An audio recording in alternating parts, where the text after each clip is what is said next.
Hello my dear young viewers and my dear friends, मेरे 8th class के students. Government school का paper हो चुका है और आज मॉर्निंग शिफ्ट का पेपर था और ये फाइनल कॉमन एनुअल एग्जामिनेशन 2024-25 है। इंग्लिश का पेपर है और कंप्लीट सॉल्यूशन आपको दे रही हूँ। इवन राइटिंग स्किल भी यहाँ पर सॉल्व है, क्वेश्चन आंसर भी, राइटिंग स्किल भी, ईच एंड एवरीथिंग मैंने सॉल्व करके इसमें डाली है। Okay, you are most welcome in Nayab thoughts in English and your teacher Renu is here. और आज हम डिस्कस करने जा रहे हैं common annual examination 2024-25 class 8th English का पेपर और जिसके मैक्सिमम मार्क्स हैं 60। ओके, इसमें जो टाइम अलाउड है इसका 2.30 आवर्स, 2 घंटा 30 मिनट, 2.5 घंटे। सबसे पहले इसकी जनरल, इसमें टोटल पेजेस हैं 12। जनरल इंस्ट्रक्शंस पढ़ रही हूँ। This question paper is divided into 4 section. ये जो क्वेश्चन पेपर है ये 4 सेक्शंस में, 4 सेक्शंस में डिवाइड है। सेक्शन ए रीडिंग है 16 मार्क्स का, सेक्शन बी राइटिंग है 12 मार्क्स की, सेक्शन सी ग्रामर है 14 मार्क्स की एंड सेक्शन डी है, यहाँ पर ए नहीं है, लिटरेचर 18 मार्क्स की। All the questions are compulsory, सभी क्वेश्चन जरूरी हैं। Marks are indicated against each question, हर क्वेश्चन के आगे मार्क्स दिए हुए हैं। Attempt questions based on specific instructions for each part. हर क्वेश्चन को आपको जो भी सामने निर्देश दिया उसी के अकॉर्डिंग हर पार्ट को अटेम्प्ट करना है। Read the questions carefully before answering. Question को आपको बड़े ध्यान से पढ़ना है जवाब देने से पहले। Now section A reading 16 marks का है। इसमें 2 पैसेजेस हैं और ये जो पैसेजेस हैं ये बुक के हैं, तो इसको अनसीन पैसेज बना के दिया हुआ है। 8 मार्क्स का है। Read the passage given below, meaning समझा रही हूँ। ये जो पैसेज है आपका, ये 3 क्वेश्चंस जो आपका चैप्टर है उसमें से लिया गया है। यू डू नॉट नो मी, तुम मुझे नहीं जानते, बट आई नो यू, लेकिन मैं तुम्हें जानता हूँ। और I am that enemy of yours, मैं तुम्हारा शत्रु हूँ। सो रिवेंज ऑन यू, जिसने तुमसे बदला लेने की कसम खाई थी। Because you put my brother to death, क्योंकि तुमने मेरे भाई को जो है मौत के घाट उतारा। एंड सीज्ड माई प्रॉपर्टी, और मेरी सारी धन संपत्ति छीन ली। I knew you had gone alone to see that hermit, और मैं जानता था कि तुम इस सन्यासी से मिलने अकेले गए हो। And I made up my mind to kill you, मैंने अपना मन बना लिया कि मैं तुम्हें मारूंगा। ऑन योर वे होम, तुम्हारे घर वापस जाते हुए तुम्हें मार दूंगा। बट द डे पास, लेकिन दिन बीत गए। And you did not return, लेकिन तुम वापस नहीं आए। So I left my hiding place, इसीलिए मैंने अपने छुपने की जगह छोड़ी। And I came upon your bodyguard, और मैं तुम्हारे अंगरक्षक के पास आया। Who recognised me and wounded me, जिसने मुझे पहचान लिया और मुझे घायल कर दिया। आई एस्केप्ड फ्रॉम हिम, मैं उससे बचकर भाग निकला। But I should have died if you had not dressed my wounds, लेकिन मैं मर जाता अगर तुम मेरे घाव की पट्टी ना करते। I wish to kill you, मैंने तुम्हें मारने की जो है वो इच्छा की थी। And you have saved my life, लेकिन तुमने मेरी जिंदगी बचाई। नाउ इफ आई लिव, और अब अगर मैं जिंदा रहता हूँ, I will serve you as your most faithful servant, मैं तुम्हारा सबसे स्वामी भक्त नौकर बनकर रहूंगा। And will order my sons to do the same, और अपने बेटों से भी यही कहूंगा कि वह भी ऐसा ही करें। फॉरगिव मी, मुझे माफ कर दो। The king was very happy to have made peace with his enemy so easily, राजा बहुत खुश हुआ कि उसने अपने शत्रु के साथ में इतनी आसानी से शांति बना ली। And to have won him over as a friend, और उसे एक मित्र की भांति जीत लिया। He not only forgive him, राजा ने ना केवल उसे माफ कर दिया, but said he would send his servants and his own doctor to look after him, बल्कि उससे ये कहा कि वह अपने नौकरों को और अपने डॉक्टर को उसकी देखभाल करने के लिए भेजेगा। And he promised to give back the man his property, और उसने वादा किया कि वह अपनी प्रॉपर्टी राजा को दे देगा। ये चैप्टर का नेम है। 3 क्वेश्चंस में से ये लिया हुआ है। ओके, नाउ नेक्स्ट आ जाइए। Based on your understanding of the passage answer the questions given below. कोई 4 करने हैं आपको, 4 into 2, और हर क्वेश्चन 2 मार्क्स का है। ठीक है, now how did the speaker in the passage become injured, जो स्पीकर है बोलने वाला इस पैसेज में वो कैसे घायल हुआ। तो करेक्ट आंसर है, मैं डायरेक्ट करेक्ट आंसर बता रही हूँ आपको, और मैं कोई और डिस्कस नहीं कर रही। He was attacked by the Kings bodyguard, क्योंकि उसे राजा के बॉडीगार्ड ने उसको उस पर आक्रमण किया था। Question number 2, why was the king happy at the end of the encounter? भिड़ंत के बाद राजा अंत में क्यों खुश हुआ? He had made peace with his enemy, क्योंकि उसने अपने शत्रु के साथ में शांति बना ली थी, एंड गेन्ड अ फ्रेंड, और उसे अब एक नया मित्र मिल गया था। What quality of the king is demonstrated by his actions toward the speaker? राजा की कौन सी जो क्वालिटी है वो दिखाई गई है उसके कामों के जरिए बोलने वाले के प्रति, और वो क्वालिटी है राजा की दयालुता, काइंडनेस एंड फॉरगिवनेस, दयालुता और माफ करना। नेक्स्ट है, what did the king promise to send the man after forgiving him? राजा ने उसे क्या वादा किया कि वो उसको माफ़ करने के बाद उसके पास किसे भेजेगा? His own doctor and servants. राजा ने कहा कि वह अपने डॉक्टर को और अपने नौकरों को उसके पास भेजेगा। What emotions did the king feel after forgiving the man? राजा के क्या इमोशंस थे, क्या भावनाएं थी जब उसने उस आदमी को माफ़ किया? Happiness and relief. राजा बहुत खुश था और रिलीफ का मीनिंग उसे बड़ा ही चैन मिला। Now read the passage given below. ये नेक्स्ट है, again it is of 8 marks.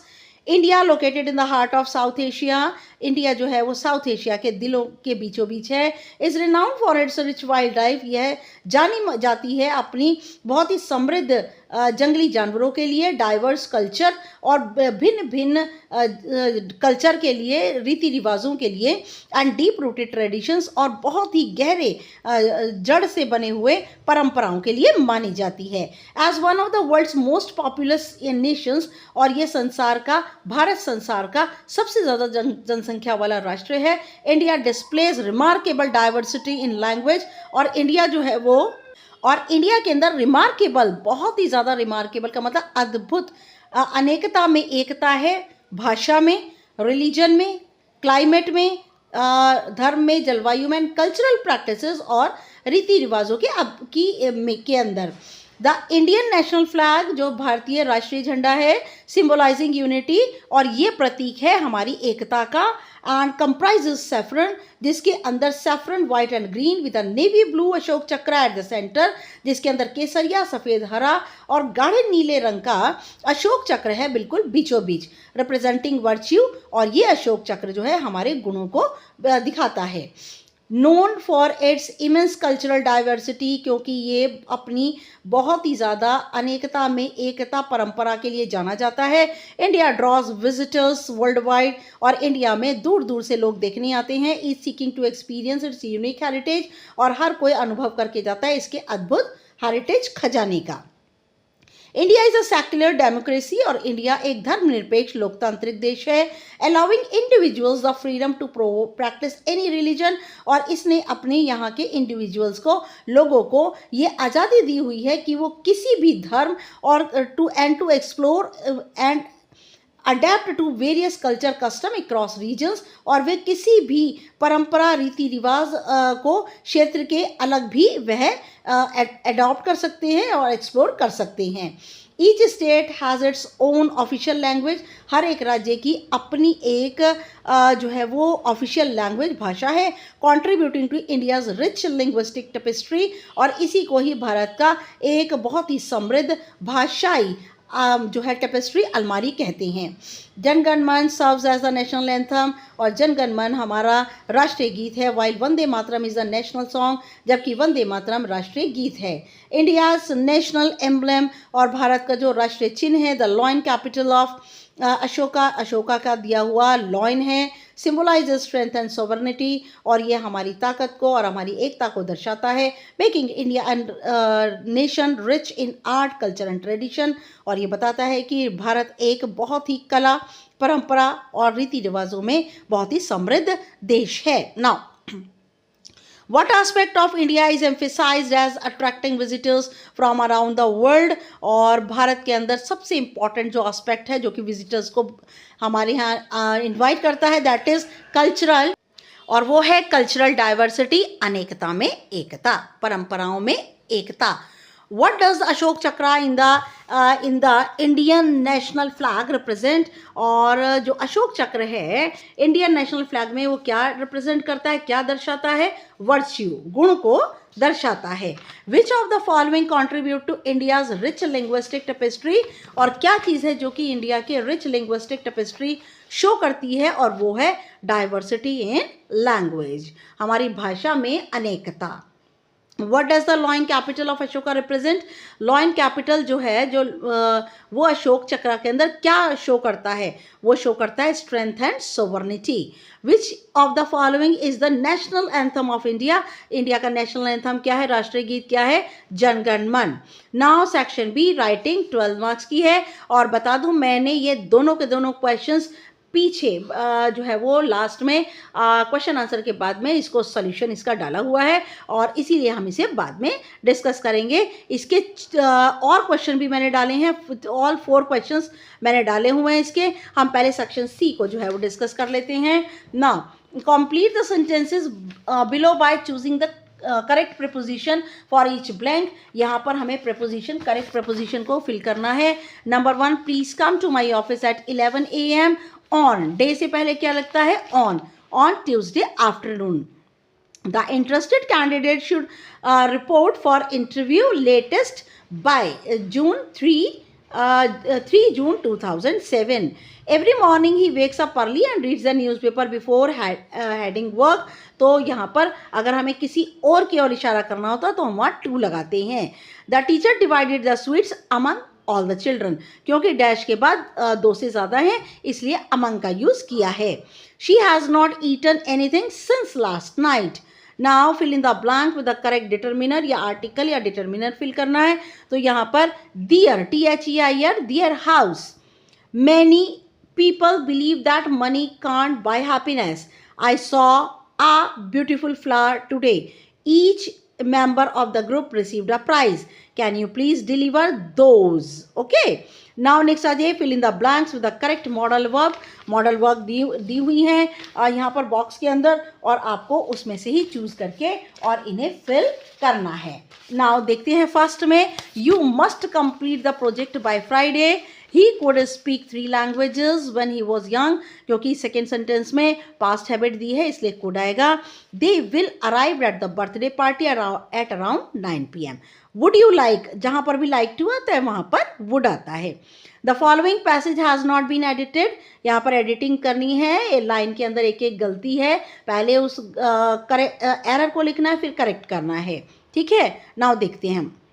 The modern student understand, यहाँ पर अंडरस्टैंड की जगह अंडरस्टैंड्स आएगा क्योंकि स्टूडेंट सिंगुलर है। Importance of physical exercise, for की जगह ऑफ। ही स्पेंड की जगह spends. In the open air where he took की जगह, क्योंकि ये पैसेज प्रेजेंट में है तो यहाँ आएगा टुक की जगह takes. Part in exercises which can does, यहाँ पर कैन एक मॉडल है और हर मॉडल के बाद आता है वो आपका फर्स्ट फॉर्म, तो डज के बाद आएगा do. Now read the section D आ जाइए, लिटरेचर 18 मार्क्स का है। Read the given, extract and answer the question that follow, any 2 आपको करने हैं, मैंने सबके सोल्यूशन दिए हैं यहाँ पर। जॉडी यहाँ 2 into 1 2 मार्क्स का है, 1 मार्क का है ये। Jody gave himself over to thought of the fawn, और जॉडी ने जो है वो फॉन के बारे में, हिरन के बच्चे के बारे में सोचने लगा। दे पॉज्ड द अबेंडेंट क्लियरिंग, और उन्होंने पास द अबेंडेंट क्लियरिंग, और वह वहाँ छोड़े जो बिल्कुल सुनसान अकेला, अबेंडेंट का मीनिंग गिव अप, छोड़ा, पास द अबेंडेंट क्लियरिंग, वहाँ जो बिल्कुल साफ मैदान था वे वहाँ से गुजरे। ही सैट, उसने कहा कट टू द नॉर्थ मिलव्हील, और मिलव्हील चलो यहाँ से जो है मिलव्हील को कहा कि नॉर्थ की तरफ चलते हैं। It was up here that पा गॉट बिटन बाय स्नेक, और यहीं पर ही उसके पिताजी को एक सांप ने काट लिया था। रैटल स्नेक नाम का सांप था जिसने काट लिया था। एंड किल्ड द डो, और उन्होंने तब एक डो को मारा था। डो क्या होता है, फीमेल हिरन होता है, okay. And saw the fawn, और तभी उस हिरन के बच्चे को देखा। Suddenly Jody was unwilling to have Millwheel with him, और अचानक जॉडी को लगा कि मिलविल को उसके साथ नहीं होना चाहिए। If the fawn was dead, अगर फॉन मर गया और कुड नॉट बी फाउंड, या नहीं मिला, he could not have his disappointment seen, and if वह नहीं चाहता कि कोई उसके चेहरे पर निराशा देखे। If the fawn was there, अगर वह हिरण का बच्चा वहाँ था, the meeting would be so lovely, तो वह मिलना बहुत प्यारा होगा, एंड सो सीक्रेट, और बहुत ज़्यादा रहस्यमयी, that he could not endure to share it, और वह किसी से भी नहीं सोचता कि इसको शेयर करे। Jordi was thinking about, Jordi किसके बारे में सोच रहा था? फॉन, हिरण के बच्चे के बारे में। Jody did not want Millwheel to go with him, Jody नहीं चाहता था मिलव्हील उसके साथ जाए। और Jody's pa got bitten by the snake, और जॉडी के जो फादर थे उनको एक स्नेक ने काट लिया था। Now read the given extract and answer the given questions, any two, कोई 2 करने हैं, 2 मार्क्स का है एक और 4 marks total. In the heat of the mid day the houses stood with shut doors, और दोपहर के समय की गर्मी में सभी घरों के दरवाजे बंद थे। आई वॉन्डर्ड अलॉन्ग द क्रोक्ड लेन, और मैं टेढ़ी मेढ़ी गलियों के अंदर भटक रहा था। An old man came out with his bag of gold, और एक बूढ़ा आदमी अपने सोने के बैग के साथ आया। ही पॉन्डर्ड एंड सेड, और वह पॉन्डर्ड का मतलब उसने सोचा और कहा, I will hire you with my money, मैं तुम्हें लेना चाहता हूँ अपना पैसा देकर। ही वेड हिज कॉइन्स 1 by 1, उसने एक करके अपने सिक्कों का वजन किया। बट आई टर्न्ड अवे, लेकिन मैं उसकी तरफ से मैंने मुंह फेर लिया। क्यों? Choose the correct option. Who came out of the house with a bag of gold, सोने के सिक्कों का बैग लेकर घर से कौन बाहर आया? एक ओल्ड आदमी।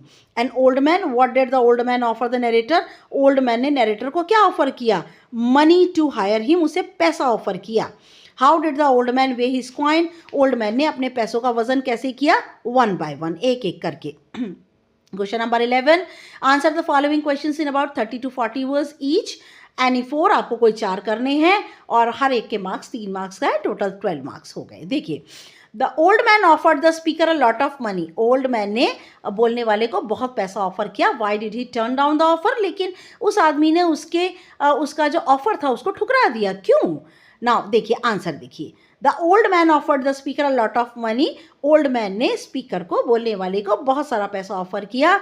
ही turn down the offer of large some of money, उसने बहुत बड़े पैसे का जो ऑफर था उसे ठुकरा दिया। Because he thought that money can not buy true happiness and peace of mind, क्योंकि वह जानता है, उसने सोचा कि पैसा सच्ची खुशी और दिमाग की शांति नहीं खरीद सकता, इसलिए उसने उसके ऑफर को ठुकरा दिया। Now question number 2. In geography lesson, how does the poet portray the relationship between nature and humans? और geography lesson के अंदर पोएट जो है वो एक संबंध बताता है प्रकृति और मनुष्य के बीच में। In the poem geography lesson, the poet Zulfikar Ghosh हैं इनके पोएट, वो दिखाते हैं एक रिलेशनशिप, एक रिश्ता प्रकृति और मनुष्य के बीच में। There is harmony and order in natural world, और एक शांति और व्यवस्था रहती है प्राकृतिक संसार में। Whereas humans world is destructive and full of chaos, और जहाँ दूसरी ओर मनुष्य के संसार में विनाश और शोर शराबा मचा रहता है। Question number 3, how did Tilly Smith save her family from the deadly waves, और टिली स्मिथ ने अपने पूरे परिवार को खतरनाक जो लहरें थी उनसे कैसे बचाया?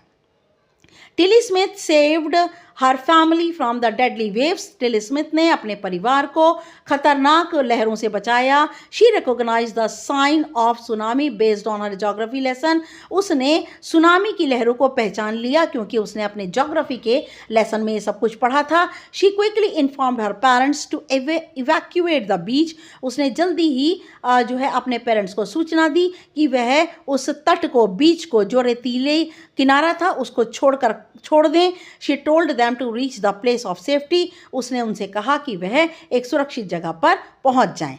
Now next question, what message is conveyed through the poem the ant and the cricket, the ant and the cricket में कौन सा मैसेज, कौन सा संदेश छुपा है? देखिए आइए यहाँ पे the poem the ant and the cricket conveys an important message. The ant and the cricket के अंदर बहुत ही इंपॉर्टेंट मैसेज है, that we should prepare ourself for the future by working hard, हमें सख्त मेहनत करके आने वाले समय के लिए, फ्यूचर के लिए अपने आप को तैयार करना चाहिए। इफ़ वी नेग्लेक्ट, अगर हमने इसे नज़रअंदाज किया, we will lead to suffering, और हमें क्या मिलेगा? हमें लगातार दुख ही दुख मिलेगा। अब इसके लास्ट क्वेश्चन पर आ जाइए बेटा, why did Jody bring the fawn back, Jody जो था उस छोटे से हिरण के बच्चे को घर क्यों वापस ले आया? Jody brought the fawn back home because he felt a strong sense of responsibility. और जॉडी जो है वो उस छोटे से हिरण के बच्चे को घर ले आया क्योंकि उसके मन में एक जिम्मेदारी की एक ताकतवर जिम्मेदारी की भावना आ गई टूवर्ड्स द ऑर्फेंड एनिमल, और एक अनाथ जानवर के बच्चे की तरफ उसको अपनी जिम्मेदारी महसूस हुई। As his father had killed the doe the fawn's mother, क्योंकि फॉन की माँ को उसके पिता ने जो है जॉडी के पिता ने मार दिया था। Jody felt it was wrong to leave the fawn alone, और जॉडी ने महसूस किया कि उस छोटे से हिरण के बच्चे को अकेले छोड़ना बिल्कुल गलत है। और अब हम डिस्कस करेंगे इसका राइटिंग स्किल। यस नाउ इसका सेक्शन बी राइटिंग स्किल है, जो कि यहाँ पर गलती से लिख गया बेटा, ये 12 मार्क्स का है, ठीक है, 13 मार्क्स का नहीं है, ये 12 मार्क्स का है। देख लीजिए आगे। आप अगर चाहें तो बैक भी जा सकते हैं और इसके क्वेश्चन को वहाँ से देख सकते हैं, लेकिन मैं यहाँ पर क्वेश्चन आपको रीड कर देती हूँ। You are Rajat Mittal, Ritika Mittal of Sarvodaya senior secondary school Vikas Nagar Jaipur. आप रजत मित्तल हैं और लड़के हैं तो रजत मित्तल, लड़की हैं तो Ritika Mittal, Sarvodaya senior secondary school Vikas Nagar Jaipur के। You do not have the facility of learning computers in your school. आपके यहाँ पर कंप्यूटर को सीखने की कोई सुविधा नहीं है। Write a letter to the principal of your school. आपको अपने स्कूल के प्रिंसिपल को लेटर लिखना है और उन्हें रिक्वेस्ट करनी है, अगर लेडी हैं तो हर और जेंट्स हैं तो him, to provide the facility to the students of school, और स्कूल के स्टूडेंट्स को कंप्यूटर लर्निंग की फैसिलिटी प्रोवाइड करें।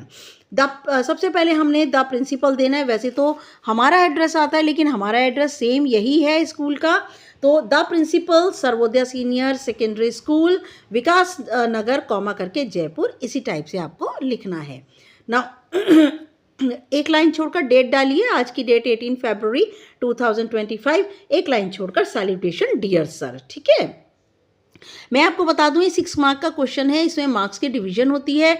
इसके अंदर 1 मार्क जो है फॉर्मेट का होता है, 1 मार्क सैल्यूटेशन का होता है। सैल्यूटेशन का मतलब डियर सर या डियर मैडम, ठीक है। आधा नंबर हमारा होता है जो है सब्जेक्ट का, कि आप सब्जेक्ट को बहुत ज़्यादा लंबा तो नहीं लिख रहे हैं, 2 या 3 वर्ड्स का सब्जेक्ट होता है, और बाकी के बचे हुए जो मार्क्स होते हैं वो कंटेंट के बीच वाले मैटर के होते हैं। तो सब्जेक्ट आ जाएगा computer learning facilities. I would like to bring to your kind notice that we do not have the facility of learning computers in our school. मैं आपका ध्यान दिलाना चाहती हूँ कि हमारे यहाँ कंप्यूटर को सीखने की जो फैसिलिटी है, जो सुविधा है, हमारे स्कूल में नहीं है। You know it is the age of information technology. आप जानते हैं ये युग इंफॉर्मेशन टेक्नोलॉजी का है। Without learning computer the students will not able to cope with the developments. और बिना कंप्यूटर सीखे हुए स्टूडेंट्स विकास के दौर में जरा भी समर्थ नहीं हो पाएंगे। Computers are being used in every field. Computers का प्रयोग हर एक क्षेत्र में किया जा रहा है। It will also increase the chance of getting jobs. और ये हमारी जॉब्स को लेने के जो अवसर हैं उन्हें भी बढ़ा देगा। I therefore request you to provide the facilities of learning computers. और इसीलिए मैं आपसे प्रार्थना करती हूँ कि लर्निंग कंप्यूटर्स की जो फैसिलिटी है वो हमारे स्कूल के स्टूडेंट्स को दी जाए। फिर उसके बाद नेक्स्ट लाइन में होपिंग फॉर फेवरेबल कंसिडरेशन, एक लाइन छोड़कर योर्स ओबीडियंटली, क्योंकि आप स्टूडेंट हैं इसलिए ओबीडियंटली। और एक लाइन छोड़कर अगर आप लड़के हैं तो रजत मित्तल लिखिए, और लड़की हैं तो आप रितिका मित्तल, तो रितिका मित्तल, और नीचे आप कौन हैं, आपका डेजिग्नेशन क्या है, student of class 8th। Now मैं नेक्स्ट क्वेश्चन पढ़ रही हूँ इसका, और ठीक है।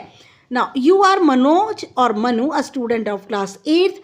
आप या तो मनोज हैं या मनु, आप 8th क्लास के स्टूडेंट हैं। An international book fair is going to be held in your city soon. जल्दी ही एक अंतर्राष्ट्रीय पुस्तक मेला आपके शहर में लगेगा। Write a letter to your cousin in about 60 to 80 words. अपने कज़न को जो है वो लेटर लिखिए और उसको इन्वाइट कीजिए कि वो आपके साथ में बुक फेयर देखने के लिए जाए।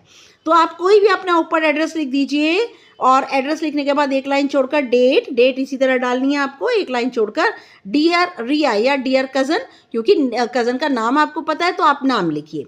Hello how are you, you would be delighted to know that national book trust, मैं बता दूं आपको नेशनल बुक ट्रस्ट ही बुक फेयर को ऑर्गेनाइज करता है इंडिया के अंदर। तो तुम कैसे हो, और तुम्हें जानकर बहुत खुशी होगी कि नेशनल बुक ट्रस्ट जो है वो is going to organize a book fair from 24 February, 24 फरवरी से ये बुक फेयर लगने वाला है जिसे नेशनल बुक ट्रस्ट ऑर्गेनाइज करेगा।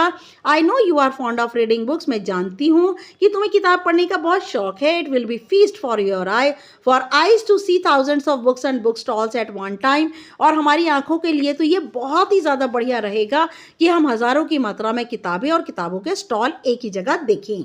आई am eagerly waiting for you, मैं बड़ी उत्सुकता से तुम्हारा इंतजार कर रही हूँ। We will go to the book fair with our friends, हम अपने मित्रों के साथ बुक फेयर जाएंगे। It would be knowledgeable and informative, और ये बहुत ही ज़्यादा ज्ञानवर्धक और सूचनावर्धक रहेगा। We can also participate in story telling contest, और हम स्टोरी टेलिंग कॉन्टेस्ट के अंदर भी भाग लेंगे।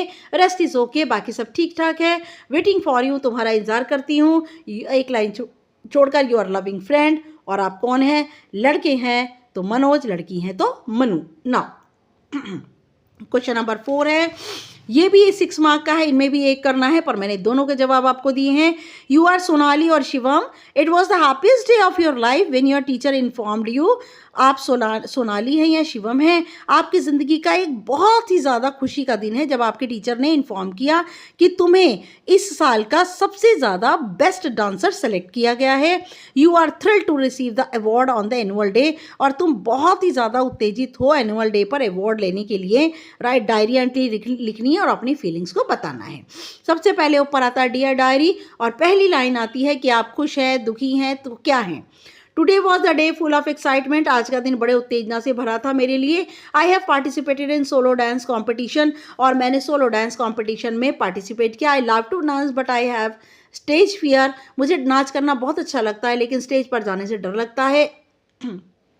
I was full of fear when my name was called, मुझे बहुत डर लग रहा था जब मेरा नाम बुलाया गया।